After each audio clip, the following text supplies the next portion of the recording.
কিশোরগঞ্জের পাগলা মসজিদের দান সিন্ধুকে এবার পাওয়া গেল রেকর্ড পরিমাণ টাকা, যার পরিমাণ মোট 9,17,80,000 দেশি টাকার পাশাপাশি সেখানে ছিল স্বর্ণালংকার ও বিদেশি মুদ্রাও।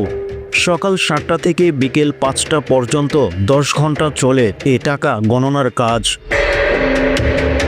শনিবার 12 এপ্রিল সন্ধ্যা 6টায় পাগলা মসজিদ কমিটির সভাপতি এবং জেলা প্রশাসক ফৌজিয়া খান সাংবাদিকদের বিষয়টি নিশ্চিত করে।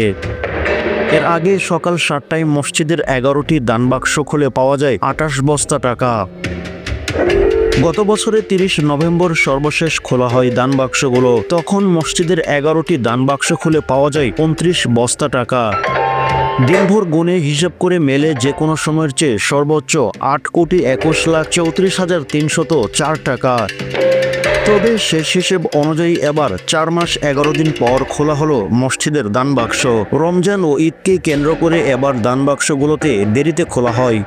দানবাক্স খোলার সময় কিশোরগঞ্জের জেলা প্রশাসক ও পাগলা মসজিদ পরিচালনা কমিটির সভাপতি ফৌজিয়া খান ও পুলিশ সুপার মোহাম্মদ হাসান চৌধুরী উপস্থিত ছিলেন।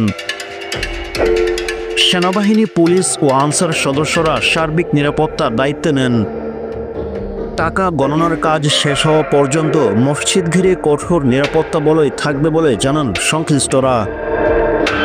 জনশ্রুতি আছে, এক আধ্যাত্মিক পাগল সাধকের বাস ছিল কিশোরগঞ্জ শহরের আরওয়া ও রাখুয়াইল এলাকার মাছ দিয়ে প্রবাহিত নরসুন্দা নদীর মধ্যবর্তী স্থানে জেগে ওঠা চরে। ওই পাগল সাধকের মৃত্যুর পর এখানে নির্মিত মসজিদটি পাগলা মসজিদ হিসেবে পরিচিতি পায়। পাগলা মসজিদে মানত করলে মনের আশা পূর্ণ হয়, এমন ধারণা থেকে ধর্ম বর্ণ নির্বিশেষে অসংখ্য মানুষ এ মসজিদে দান করে থাকে। গত কয়েক বছর ধরে দিন দিন বৃদ্ধি পাচ্ছে দানের পরিমাণের টাকা।